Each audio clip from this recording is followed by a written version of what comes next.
ये वो इमारत है जिसकी तकदीर वक्त ने मानो खुद अपने हाथों से लिखी।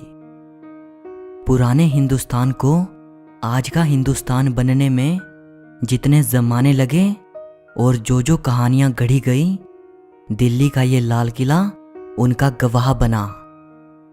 पिछली 4 सदियों में इस इमारत ने इतिहास को ना जाने कितनी दफ़ा करवटें बदलते देखा। इस इमारत ने गुजरते दौर देखे हैं, बदलते ज़माने देखे हैं। वो हुकूमतें जिनकी बादशाहत कभी पूरे हिंदुस्तान पर थी, उन हुकूमतों को पल में नेस्तो नाबूद होते देखा है। इस वीडियो में आप लाल किले के बारे में 23 ऐसी बातें जानोगे जो शायद ही आपने पहले कभी सुनी होंगी। सो इस वीडियो को आखिर तक ज़रूर देखना। नंबर 23, दिल्ली के इस लाल किले का जो ये नाम है लाल किला, ये नाम किले की इन बड़ी सी लाल पत्थर से बनी बाउंड्री वॉल्स की वजह से पड़ा है। और ये नाम शायद 19वीं सदी में अंग्रेज़ों के ज़माने से पड़ा है। शायद वो अंग्रेज़ ही थे जिन्होंने इसे रेड फोर्ट कहना शुरू किया था। लेकिन बहुत कम लोग जानते हैं कि इस किले का असली नाम किला-ए-मुबारक है। ये नाम शाहजहां ने इसे दिया था। नंबर 22, शाहजहां ने लाल किला बनवाने का तब सोचा जब उसने ये फैसला किया कि अब मुगल साम्राज्य की राजधानी आगरा से दिल्ली बदल दी जाए। अकबर के ज़माने में मुगलों की राजधानी आगरा थी। अकबर को दिल्ली उतनी पसंद नहीं थी क्योंकि दिल्ली अकबर को अपने पिता हुमायूं की शेरशाह सूरी से हुई हार याद दिलाती थी। लेकिन शाहजहां आगरा की गर्मी से परेशान थे और उसने दिल्ली वापस आने का मन बना लिया। उसने तय किया कि मुगल साम्राज्य की राजधानी अब दिल्ली होनी चाहिए। दिल्ली में शाहजहां ने एक शहर बसाया जिसे नाम दिया गया शाहजहानाबाद। इसे अब पुरानी दिल्ली कहा जाता है। इसी शहर के बीच में भव्य लाल किले का निर्माण शुरू हुआ। नंबर 21, 1638 में शाहजहां ने लाल किला बनवाने का हुक्म दिया और पूरे 10 साल बाद 1648 में लाल किला बनकर तैयार हुआ।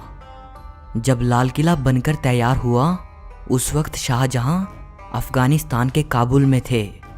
जब उन्हें यह खबर दी गई तब बादशाह वहां से फौरन दिल्ली वापस आ गए। नंबर 20, लाल किले के 2 मुख्य दरवाजे थे, दिल्ली दरवाज़ा और लाहौरी दरवाज़ा। दिल्ली दरवाजे के ज़रिए ही शाहजहां नमाज के लिए जामा मस्जिद जाया करते थे। लेकिन बाद में औरंगज़ेब ने लाल किले के अंदर ही अपने और अपनी बेगमों के लिए निजी मस्जिद बनवा ली जिसे मोती मस्जिद कहा जाता है। नंबर 19, दिल्ली दरवाज़ा तो अब आम जनता के लिए खुला नहीं है। सिर्फ लाहौरी दरवाजे के ज़रिए ही लोग किले के अंदर जा सकते हैं। लाहौरी दरवाजे का नाम लाहौरी दरवाज़ा इसलिए पड़ा क्योंकि मुगलों के ज़माने में 3 शहर ऐतिहासिक और राजनीतिक दृष्टि से बड़े महत्वपूर्ण थे, दिल्ली, आगरा और लाहौर। और इस दरवाजे का जो फ्रंट है वो लाहौर शहर की तरफ है, इसीलिए इसे लाहौरी दरवाज़ा कहा जाता है। नंबर 18, इस लाहौरी दरवाजे के सामने औरंगज़ेब ने यह दीवार बनवा दी थी। इसे घूंघट वाली दीवार कहा जाता है।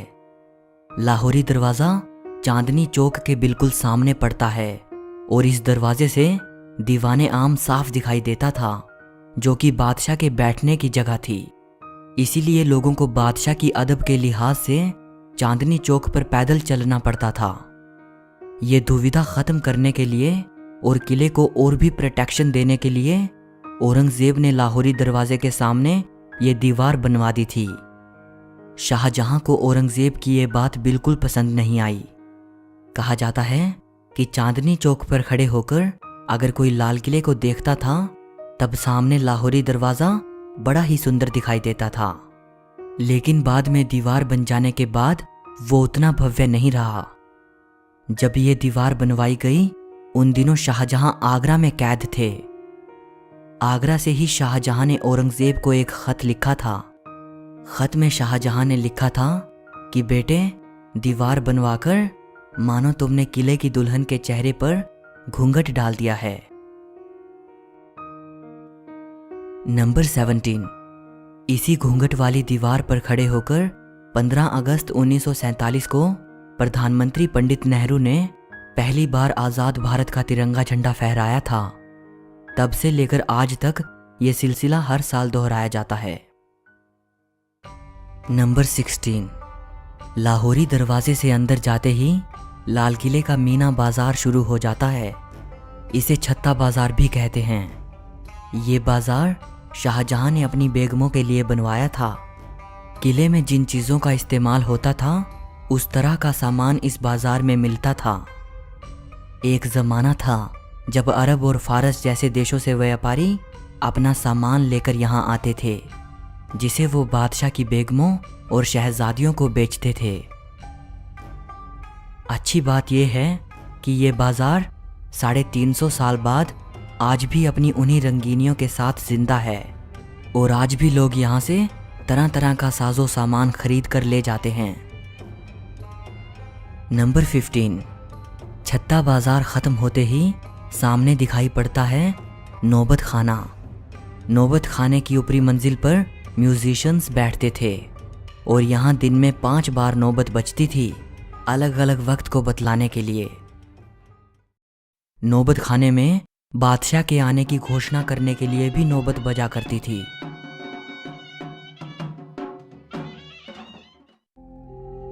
इसी नौबत खाने के अंदर 9वें मुगल बादशाह जहांदार शाह और 10वें मुगल बादशाह फर्रुखसियर का कत्ल किया गया था।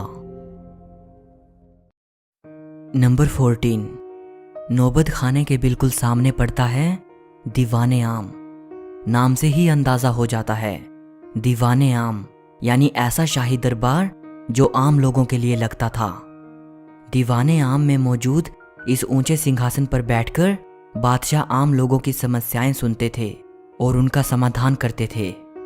बादशाह के इस सिंहासन को नशे मने जिले इलाही कहा जाता था, यानी ऐसा स्थान जिस पर ईश्वर की छाया हो।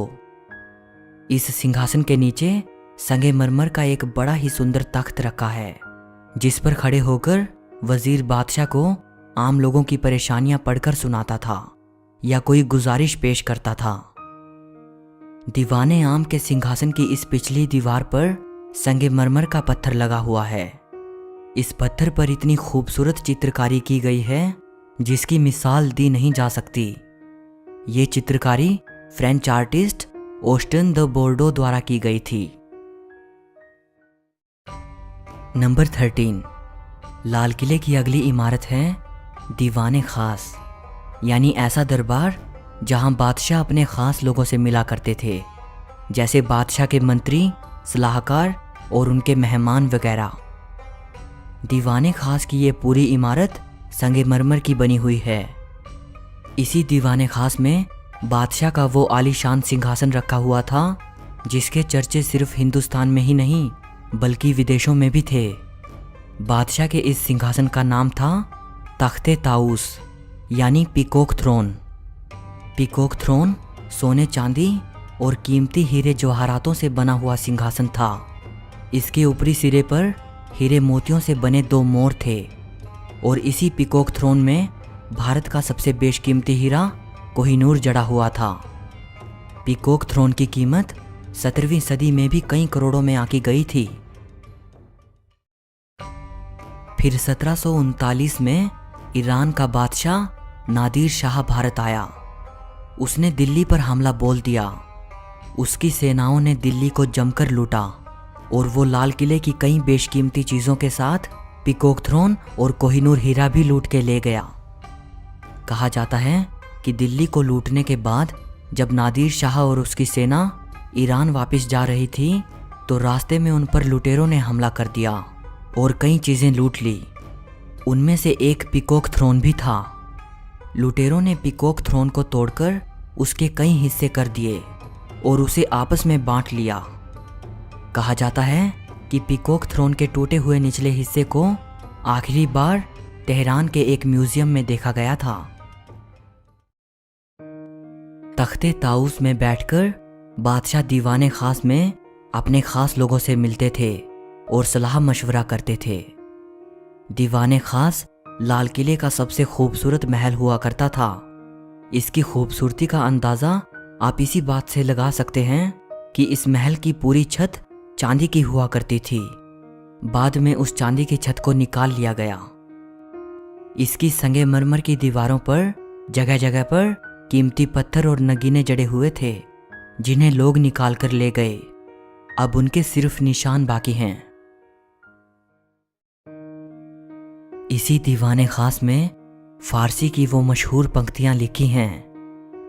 अगर फिरदौस बर रुए ज़मी अस्त, हमी अस्तो हमी अस्तो हमी अस्त। अगर धरती पर कहीं स्वर्ग है तो वो यही है, यही है, यही है। नंबर 12। किले के अंदर अगर कोई सबसे सुंदरतम रचना थी तो वो थी नहर बहिश्त, यानी स्वर्ग की नहर। इस नहर को शाहजहां ने जन्नत की परिकल्पना पर बनवाया था। नहर बहिश्त जब महलों के अंदर से होती हुई बाग बगीचों के पास से बहती थी तब मानो स्वर्ग जैसा एहसास करवाती थी। इसके बहने से पानी की बड़ी मधुर आवाज पैदा होती थी। नहर बहिश्त में फव्वारे बने हुए थे। इससे निकलते फव्वारे मानो गर्मियों में भी सावन का एहसास करवाते थे। वैसे तो नहर बहिश्त लाल किले के अंदर कई जगह से बहती थी, लेकिन इसे महलों के बीच में से इसलिए बनाया गया था ताकि नहर के पानी से महलों के अंदर ठंडक रहे। नहर बहिश्त में पानी को चलाए रखने के लिए यमुना नदी से पानी उठाया जाता था। नंबर 11। शाहजहां ने अपनी रानियों और किले की अन्य शाही औरतों के लिए जो महल बनवाए थे उनमें पहला महल है रंग महल। ये बहुत ही बड़ा महल है। इस महल के बीच से नहर बहिश्त बहा करती थी, जो इसे गर्मियों में भी ठंडा रखती थी। अंग्रेजों ने अपनी हुकूमत के दौरान रंग महल को रसोई घर में बदल दिया था। इस महल की दीवारों पर बेशकीमती पत्थर और मोती जड़े हुए थे। दीवारों पर उन पत्थर और मोतियों के उखाड़े जाने के निशान देखे जा सकते हैं। नंबर 10। अगली इमारत है मुमताज़ महल। ये महल भी किले में रहने वाली शाही परिवार की औरतों के लिए था। इस महल का नाम शाहजहां ने अपनी प्रिय बेगम मुमताज़ के नाम पर रखा था, जिसकी मृत्यु काफ़ी समय पहले हो चुकी थी। इस महल में बादशाह और शहजादों के अलावा किसी और को आने की इजाज़त नहीं थी। जब अंग्रेज़ों ने लाल किले पर कब्जा कर लिया, उसके बाद मुमताज़ महल को उन्होंने जेल खाने में बदल दिया था। नंबर 9। रंग महल के पास मौजूद है खास महल। खास महल बादशाह का अपना निजी महल था। इस बड़ी सी इमारत के 3 मुख्य कमरे हैं। पहला तस्बीह खाना। इस कमरे में बैठकर बादशाह इबादत करते थे। दूसरा है ख्वाबगाह, यानी सपनों का महल। ये बादशाह का बेडरूम था। और तीसरा है बड़ी बैठक। यहाँ बादशाह फुर्सत की घड़ियों में बैठते थे और आराम फरमाते थे। नंबर 8।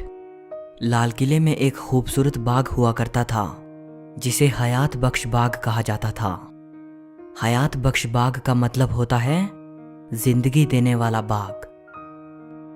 आज किले में हयात बख्श बाग का सिर्फ खाली मैदान बाकी है, लेकिन एक ज़माना था जब इस बाग से खुशबूदार फव्वारे निकलते थे और यहाँ रंग बिरंगे फूल उगाए जाते थे। नंबर 7।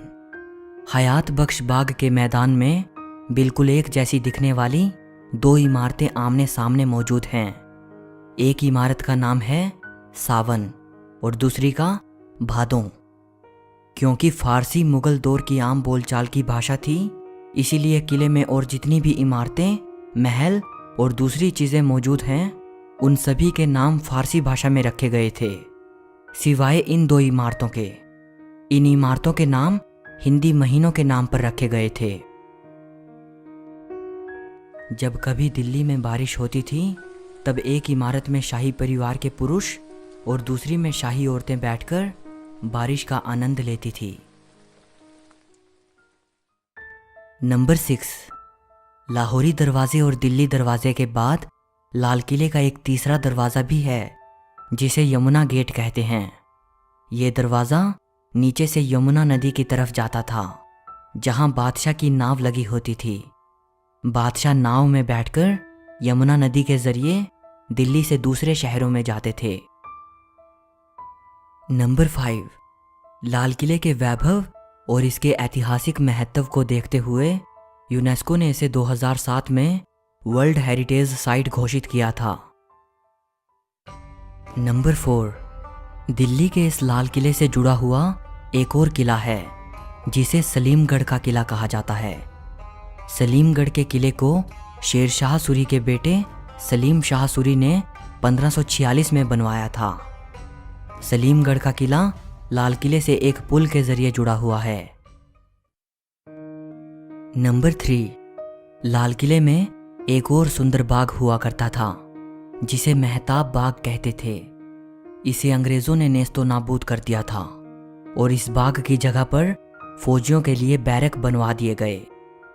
अंग्रेजों ने लाल किले की कई इमारतों को तोड़कर वहां अपनी ज़रूरत के हिसाब से बैरक और परेड ग्राउंड बनवा दिए। अंग्रेजों के बनाए ये बैरक विक्टोरियन आर्किटेक्चर का नमूना हैं। किले के अंदर मौजूद सभी इमारतों को अगर आप देखते हो तो आपको मुगली आर्किटेक्चर और विक्टोरियन आर्किटेक्चर में डिफरेंस साफ नजर आएगा।